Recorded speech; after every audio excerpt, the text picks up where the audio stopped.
Hello there. As we move into heart-based living, as we move from the old monkey mind down into the unlimited stream of wisdom, intuition, guidance, and intelligence that we receive direct from source when we live down here in our heart, as we accustom ourselves to this new way of being, you will find that there is a whole new way of communicating with others. So it is well worth becoming aware and conscious of the power of our words in the process. Now, when you learn neuro-linguistic programming, you become very aware of how words absolutely create realities, how words can empower or disempower someone, how just one sentence can change a person's entire day. That is the power of words. So the ancients and the sages and the teachers of old all knew this very thing. So as we move into this higher paradigm way of living in our hearts, you'll notice that the language you use, the style of communication will change. But what better way to fast track that than to become aware of it ourselves? So what is the old way of communicating? I think we're all very accustomed to it. The 3D way of communicating was pretty much connecting at a victim level with others. So if you recall the drama cycle, do have a look at my other video about the drama cycle. You'll know that when we're learning how to navigate this human experience, we generally will become really good at one default role in the drama cycle, and that will be either victim, rescuer, or bully. And these are just ways of understanding how we can fit in most effectively and quickly and connect with others, albeit a very dysfunctional way of relationship dynamics. So generally, though, it's accepted that when you want to connect with someone else, you either are a victim or a rescuer. This is pretty normal. So someone might come to you and they just want to feel connected and loved, so they'll complain about something, and you might rescue them out of guilt. So let's say they come over to you and they say, I'm really stressed out. I'm having a horrible day. And you say, yeah, I know, I'm stressed out too. And give them a hug or take them to the pub. So these kind of ways of relating and connecting have become very acceptable, and they are very dysfunctional and disempowering. And you can obviously see why. So instead of becoming this person who has sympathy for everyone, the rescuer, or becoming the victim to be able to find a way to relate to someone else, instead of doing this, we need to recognize that this is very disempowering. And I'll give you this metaphor of the puddle. So when you meet someone and they want help from you, you don't step into the puddle, which is really what sympathy is. It's stepping into the puddle and kind of accepting all of the woes and worries you have as well as a form of relating to somebody else. So you get in that puddle with them and you become just as disempowered in that vibration. So we don't want to work that way anymore. If we really want to be effective in heart-based communication, we need to recognize these old patterns of drama and sympathy.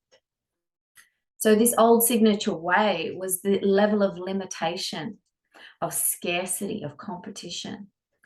The very definition of a victim, the woe is me, poor me mentality, and the rescuer, feeling guilty if you're not helping someone out of these puddles, but getting right in there with them. So what's the new way? What is the heart-based way of communicating that doesn't involve drama, victimhood, and rescuing? Well, firstly, it's recognizing that we are creating in each and every moment. And I'm sure you know that, but are we actually living that in every moment through the inner dialogue we have with ourselves and the outer dialogue we have with others? So recognizing that we are creators. We are creators direct from source, a spark of God, made in the image. with the resources to create, the innate technology to create words, the gift of language, a powerful technology that we use to create in every moment. So we need to remember this, because all is unfolding in this very moment, in this now moment. So we are creating the world around us, and we are helping create the world around others as well in our human connection. So as you move into this heart space and begin to stay there, it becomes easier and easier. I'm sure you can recognize this as we practice staying in gratitude, staying in love, staying in appreciation, staying in surrender. Then we will become more aware of a higher way of communicating with ourselves and others. And you'll begin to move into that flow that we talk about. That's where we live in the heart all the time and receive that stream of consciousness direct from source, the pure loving awareness, where we receive that intuition and wisdom to continue through one step at a time as each moment unfolds. So this flow state requires you stepping out and back and away and letting go of the old identity that you had, that you held on to. This is the three-dimensional world that we are moving out of. So recognizing each day you are not your name. You are not the roles you play. You are not even your gender. You are none of these things. And recognizing you are not your agenda either, which is a direct outcome of having an identity.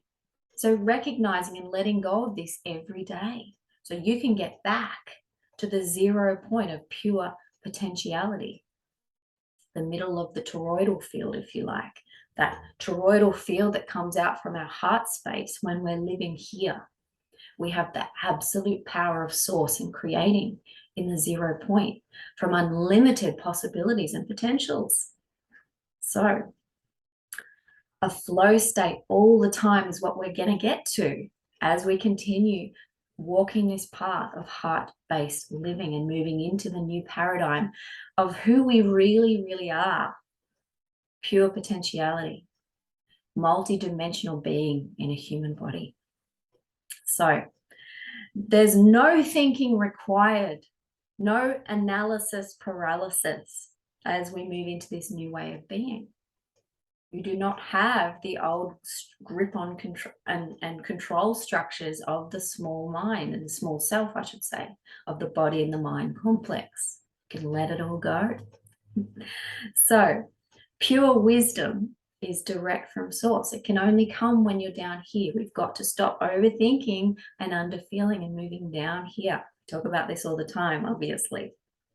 So you'll then find, as we stay down here throughout the day, stay in gratitude, love, connection, surrender, you'll then find that words that you speak to yourself and to others are wisdom, inspired from source, powerful, creating words or spells, if you like. We are spelling. The words that we choose to spell out vocally to ourselves and others are powerful, powerful reality creators. So you'll find that these become powerful and effective for yourself and others as you stay in your heart. I'm sure you can attest to this. So these words, instead of being based on, limitation, scarcity, competition, victimhood, or guilt and rescuing, will be based on inspired wisdom. Can you imagine? I'm sure you've had some of these snippets in your life, some of these glimpses of this powerful resource when we stay in our hearts. So this is why I do intuitive coaching and counseling.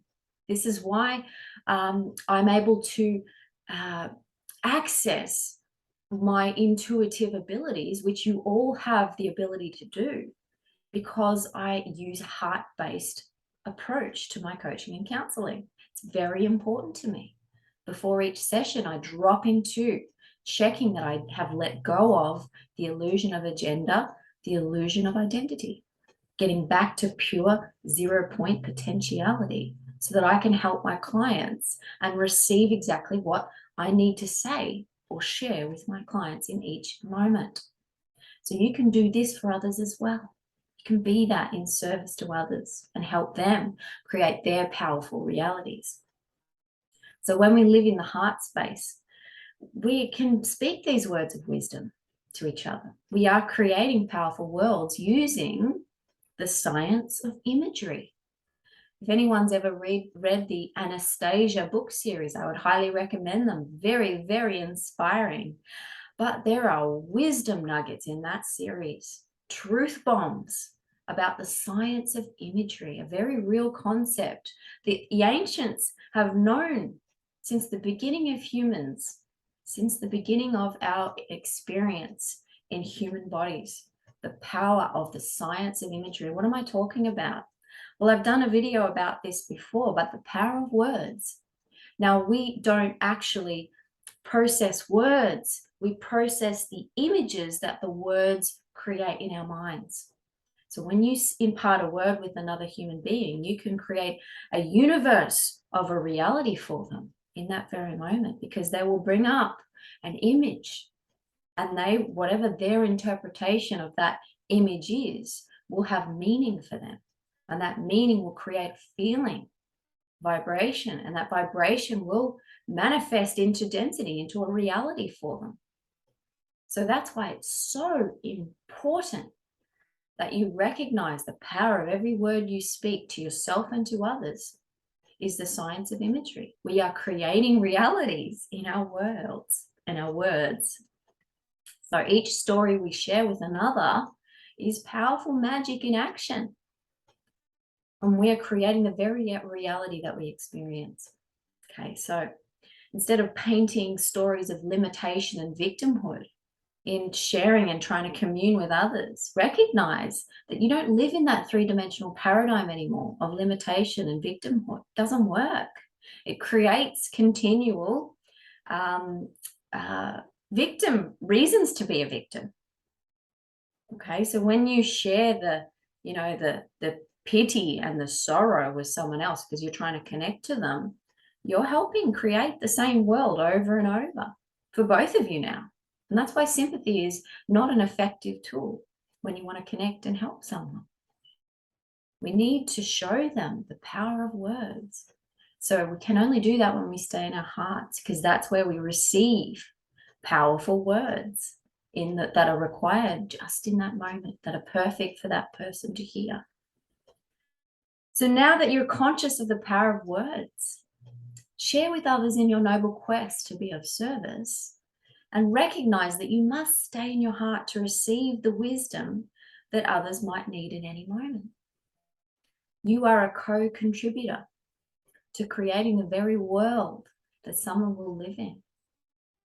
So now that you're aware of that, go forth and make worlds beautiful for other people by staying in your heart and receiving that direct inspiration from Source. And it will be beautiful. I can attest to that. Our worlds are our words are creating our worlds. Our worlds are created by our words.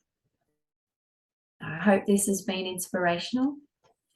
Please like, share, and subscribe if you resonate with this message or any of my other videos. I would appreciate that. And have a beautiful day. See ya.